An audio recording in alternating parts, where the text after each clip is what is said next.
Oh, good afternoon again. Friday. Well, the weather hasn't been so good ever, but I mean, I know yesterday it cleared up. Let's hope they said it's going to clear up again today. Let's hope you're all alright, staying safe still. Children are in school. They got the weekend off now. That'll please them a bit.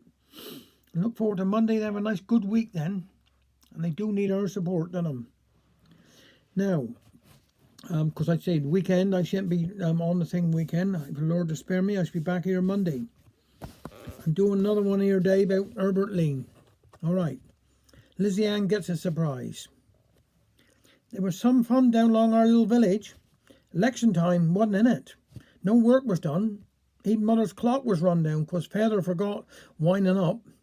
Mrs. James's cat Emma had nothing ate for 2 days, yesterday and Mara, and was howling like a stuck pig.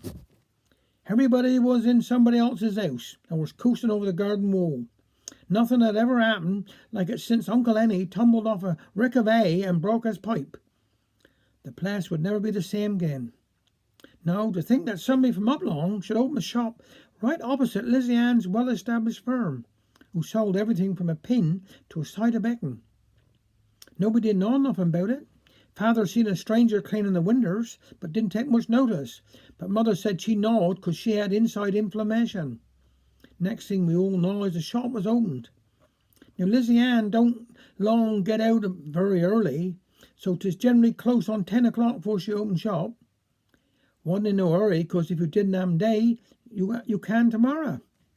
Howsoever, when she looked out from behind her Belicia blinds and saw a score of people opposite, she thought there was a murder or a fire. Then boy Richard Henry, who was back from school, as there wasn't enough children to open, the teacher sent them home. Come in for a pennyworth of treacle 'cause Mother had visitors coming up and told her about the new shop. Lizzie Ann had to have a good screech. And above all, an up country man come down a long way. I could see and change. Then she looked out again and seed Mrs. James going in a new shop as bold as brass. Lizzie Ann was now all of a shake, like a plate of jelly, and had to sit down. To think about it, what is the world coming to? She's been going chapel for 40 years, and now she's been and done that to me. If she got the neck to call me next Sunday, I'll bar the doors.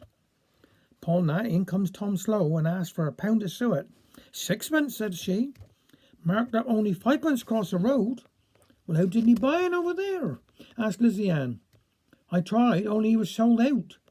Not to be beaten, she replied. When I'm sold out, I'll sell mine for 4pence. All right, said Tom. I'll come back when you're sold out. The next to come in was Boy Willie. I don't want nothing, said he. Only people over across said you had 2 prices and 2 faces. Now I see the calf with 2 heads, but never a woman with 2 faces. They must be fooling me, 'cause I couldn't see no more one. He's some nice man over in new shop. Gave me a stick of nice, he did. Here I am trying to please everybody. Why, to lose on every turnip I'd sell. How do we make 'em pay? Asked Boy Willie. 'Cause 'tis the big numbers I'd sell, wailed Lizzie Ann. You know that man up Churchtown with one leg called Jones? Well, what's the other leg called? Asked Boy Willie. Oh, he didn't say. But you know him, because he's the man that ate 40 sausage rolls in a contest and asked them to keep quiet about it, 'cause if his wife got to hear, she wouldn't lay man no supper. Can't come home told, said Boy Willie. Then up he and asked me what I thought of his new suit.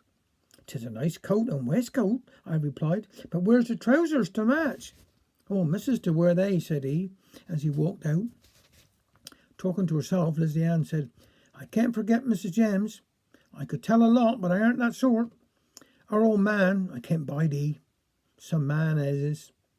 I can mind the time when he went away for a month and only sent her a cheque for 100 kisses.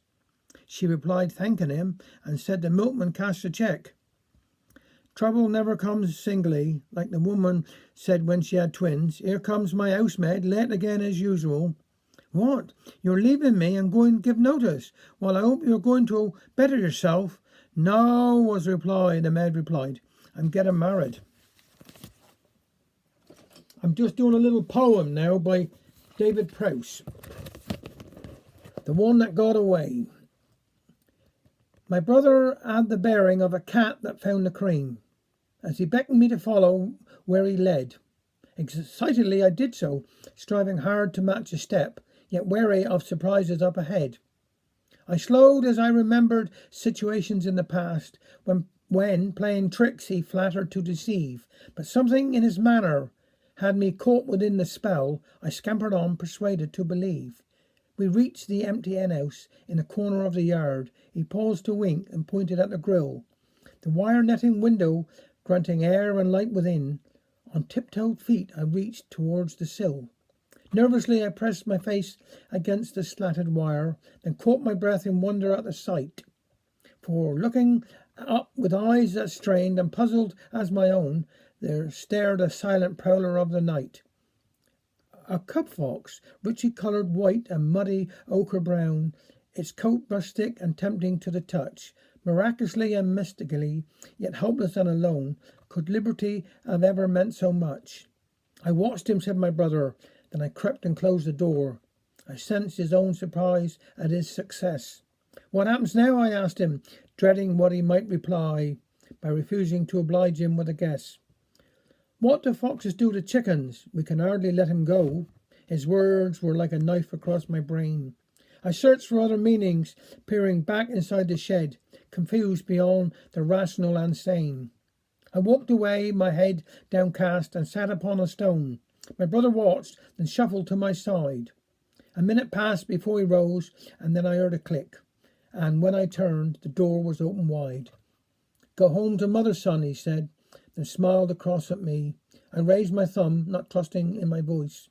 The cub was gone in seconds, disappearing through the gate, to roam the wild in freedom and rejoice. We have no jurisdiction over nature's precious kin. Their presence is the dew upon the day. I need no other trophy than a footprint in the earth and the memory of the one that got away. Thank you very much.